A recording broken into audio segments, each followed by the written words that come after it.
বোঝে সে খোঁজে। এইটা অত্যন্ত জটিল বিষয়, দ্রূহ বিষয়। এইটা নিয়ে প্রতিদিন আমরা সেমিনার বা আলোচনা সভা করতে পারি, এর কোনো শেষ নাই। কেন শেষ নেই? আমরা এখানে যত যত লোক বসে আছি, মানুষ বসে আছি, তারা সবাই তো কিছু না কিছু বুঝি না। আর আমরা যেটা বুঝি মনে করি সেটাই ঠিক বুঝি। আমার ঘড়িটাই ঠিকঠাক চলছে, বাকির ঘড়িটাতে সময় খারাপ দিচ্ছে, তাই না? আমরা সবাই বুঝি, কিন্তু মনে করি ওই বোঝাটাই ঠিক, আর যেটা বুঝি সেটাই বুঝি ঠিক। তা কীভাবে আমরা সঠিক জিনিসটা বুঝবো? ঠিক আছে, একটা সংক্ষেপে ব্যাখ্যা করি। আমাদের শাস্ত্রে কি আছে? ধর্ম, অর্থ, কাম, মোক্ষ। জীবনের 4টে পর্যায়ে আছে: ধর্ম, অর্থ, কাম, মোক্ষ। প্রথমে ধরি ধর্ম, মোটাভাবে ধরি ধর্ম। ধর্ম মানে ডাইরেকশন অফ লাইফ, জীবনের লক্ষ্য। প্রথমে ধরি ছাত্র অবস্থা, স্টুডেন্ট। ছাত্র জীবনে ধর্ম কি, লক্ষ্য কি? যেটা সুরজিৎ বললো, কি দরকার ছাত্রের? ছাত্রা নাম অধ্যয়ন তপ। ছাত্রকে অধ্যয়ন করতে হবে। ছাত্র যদি অধ্যয়ন না করে সে ছাত্র নয়। তাহলে প্রথমে কি করতে হবে? ছাত্রা নাম অধ্যয়ন তপ। এইটা বুঝতে হবে, ছাত্রকে আমাকে পড়তে হবে। পড়ার জন্য কি করতে হবে? বড় থেকে করার জন্য একটা লক্ষ্য স্থির করতে। কি করতে হবে? লক্ষ্য স্থির করতে হবে। এটা অদ্ভুত জিনিস। আমরা যদি এখান থেকে গাড়ি ভাড়া করি না আসানসোলের জন্য, 4 চাকায় ভাড়া করলাম, প্রথমে ড্রাইভারটাকে বলে দিই আসানসোল যাবো, দুর্গাপুর যাবো, আসানসোল যাবো, কলকাতা যাবো, বলে দিন। একটা গাড়ি ভাড়া করছি, প্রথমে কি বলছি তাকে? ডাইরেকশন বলছি, লক্ষ্য বলছি। আমাদের জীবনে যে গাড়ি আছে তার কোনো লক্ষ্য নেই। অধিকাংশ মানুষের জীবনে কোনো লক্ষ্য থাকে না। অর্থাৎ গাড়ি ভাড়া করলে 300 টাকাতে ভাড়া বলি, কোথায় যাবে? আসানসোল যাবো, রানীগঞ্জ যাবো। তো জীবনে লক্ষ্য থাকা অত্যন্ত গুরুত্বপূর্ণ। যেটা সৃঞ্জিনী বললো না, যে একটা কম্পাস আছে, কম্পাস কি করে? ডাইরেকশন দেয়, দিক নির্ণয়। একটা কি আছে এখানে? টেবিল ঘড়ি আছে। ঘড়ি কি করে? সময় দেয়। জীবনে কোন টাকা দরকার? কম্পাস দরকার না ঘড়ি দরকার? প্রথমে কম্পাস দরকার। কম্পাস কি করবে? দিক নির্ণয় করবে। আর ঘড়ি অনুযায়ী টাইমটা আমি ক্যালকুলেট করবো। আমার যদি কম্পাস না থাকে, আমি সময়টা 24 ঘন্টা কেটে যাবে, কিছুই করতে পারবে না, তাই না? তা জীবনে কি দরকার? একটা লক্ষ্য। তা এইটা বুঝলাম যে আমাদের জীবনে একটা লক্ষ্য থাকা দরকার। এইবার প্রশ্ন হলো, লক্ষ্যটাকে আমি কিভাবে স্থির রাখবো? কি করবো? লক্ষ্যকে কিভাবে আমি ধরে রাখবো? লক্ষ্য তো সবাই করে, একদিন করলো তারপর দিন ভুলে গেল। লক্ষ্যকে কি করতে হবে? আঁকড়ে থাকতে। কি করতে হবে? আঁকড়ে থাকতে হবে। ঠিক আছে, একটা গল্প শোনো। এই গল্পটা সাপ আর ব্যাঙের। একটা সাপ আর একটা ব্যাঙ জঙ্গলে থাকতো। দুজনেই খুব আস্তিক। মানে আস্তিক কাকে বলে? যে ঈশ্বরে বিশ্বাস করে। তো ব্যাঙটা ঈশ্বরে বিশ্বাস করে, সাপটা ঈশ্বরে বিশ্বাস করে। তো ব্যাঙটা মোটা সোটা ব্যাঙ, ঠিক আছে, এরকম ব্যাঙ ছিল। ওর সাথে জন্মদিন ছিল। তো প্রথমে জন্মদিন উঠে ঈশ্বরকে প্রার্থনা করছে, হে ঈশ্বর, আজ আমার জন্মদিন, আমার ঘরে 3-4টে ছানা পোনা আছে, আজ জন্য ভালো করে আমি খাবার পাই এবং কিছু খাবার বাড়ির ছেলের জন্য নিয়ে আসতে পারি। আপনি আমাকে রক্ষা করুন। ভগবান কি বললেন? সুরজিৎ, তথাস্তু। ওই সময় সাপ বলছে, ভগবান, আমি 2 দিন ধরে ভালো শিকার পাইনি, আমার খুব খিদে পেয়েছে, আজকে যেন এখানে বড় একটা ব্যাঙ পাই, আপনি আমার প্রার্থনা মঞ্জুর করুন। ভগবান কি বললেন? তথাস্তু।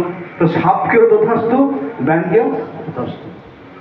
এইবার রাত্রেবেলা ব্যাঙটা আমরা শিকার টিকার করে আরেকটু মোটা হয়ে তার ছানা পোনার জন্য খাবার নিয়ে থপ করে আসছে।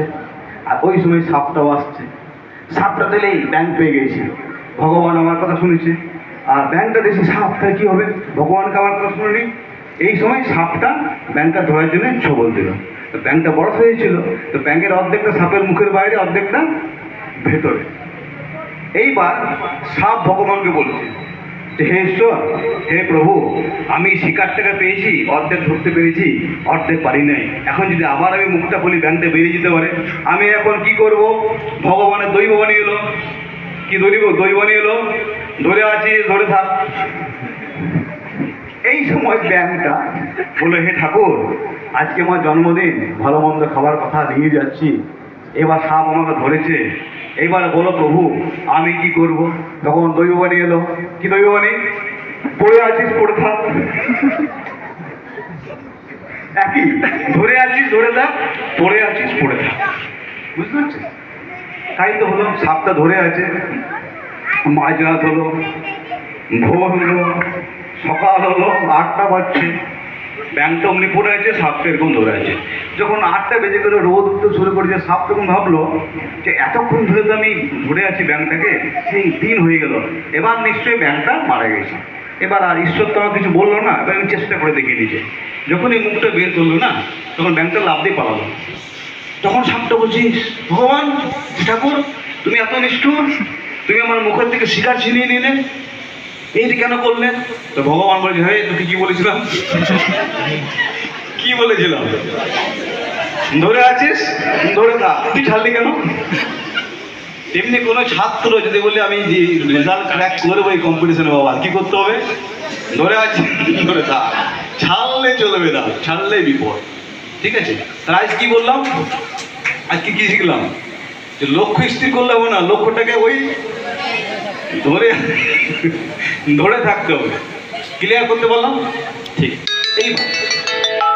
এইবার তো আমরা যখন পড়াশোনা করি, ছাত্র থাকি, তো আমরা তো স্কুল যাই, কলেজে যাই, বিভিন্ন ছাত্রছাত্রীর সঙ্গে মিশি, তাই না?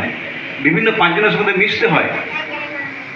আর association makes a man, association ruins a man. সঙ্গ দোষে লোহা ভাসে জলে, তাই না?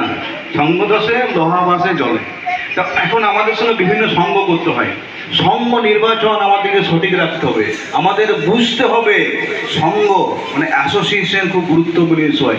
এটা যদি বুঝি তাহলে আমরা সৎসঙ্গ করবো, না বুঝলে অসৎসঙ্গ হতে পারে। বৃষ্টির জল পড়ছে আকাশ থেকে, বৃষ্টির জল আমার হাতের মধ্যে পড়লো, আমি কি করতে পারি? পান করতে পারি। সেই বৃষ্টির জল, একই বৃষ্টির জল নর্দমার মধ্যে পড়লো, ব্যবহার করা যাবে? সেই একই বৃষ্টির জল তপ্ত একটি আগুনের মধ্যে পড়লো, কি হবে? সঙ্গে সঙ্গে বাষ্পীভূত হয়ে যাবে। সেই বৃষ্টির জল একটা উন্মিলিত পদ্মের উপর পড়লো, কেমন লাগবে? অসাধারণ, বৈভব মণ্ডিত হয়ে যাবে, সুস্মিত লাগবে, তাই না? আবার ওই বৃষ্টির জল যদি একটি ঝিনুকের মধ্যে পড়ে, কি হবে? সেই বৃষ্টির ফোঁটাটা মুক্ত হয়ে যাবে। এবার আমাদের বুঝতে হবে আমরা সেই নর্দমায় পড়বো, না আমরা পুড়ে ছাই হয়ে যাব, না আমরা ঝিনুকের মধ্যে থেকে মুক্ত হব। Take your decision. বুঝতে পারলে? Association makes a man. অ্যাসোসিয়েশনে সবসময় সতর্ক থাকবে। এটা বুঝলাম, আর কি বুঝবো? বুঝার পরে খোঁজা চলা হবে না, আর খুঁজলেই তো বাবু, ওটা ক্লিয়ার হয়ে গেছে। এইটা বুঝলাম, কি বুঝলাম? আমাদের লক্ষ্য থাকতে হবে, লক্ষ্যে স্টিক থাকতে হবে। আর কি বুঝবো? আর বুঝবো আমাদের গুড অ্যাসোসিয়েশন করতে হবে। আর আরেকটা জিনিস বুঝতে হবে যে এই ঠাকুর বলেছেন না, এই সংসার বালিতে আর চিনিতে মেশানো। এই সংসারের মধ্যে ভালো মানুষ আছে, খারাপ মানুষ আছে। এমন কোনো পৃথিবীতে হবে না যেদিন পৃথিবীর সবাই ভালো মানুষ হয়ে গেছে, বা এমন কোনো দিনে আসবে না যখন পৃথিবীর সমস্তই খারাপ মানুষ হয়ে গেছে। তাহলে আমার কি করতে হবে? পিঁপড়ে হতে হবে। কি হতে হবে? পিঁপড়ে। পিঁপড়ে কাজ কি? একটা যে বালি থাকে আর যদি চিনি মেশানো থাকে, পিঁপড়ে কি করবে? বালিতে ছেড়ে চিনিতে নেবে। ঠিক এমনি আমাদের ভালোটা ছেড়ে খারাপটা ছেড়ে ভালোটা নিতে হবে। যদি আমরা চুজ করতে পারি না,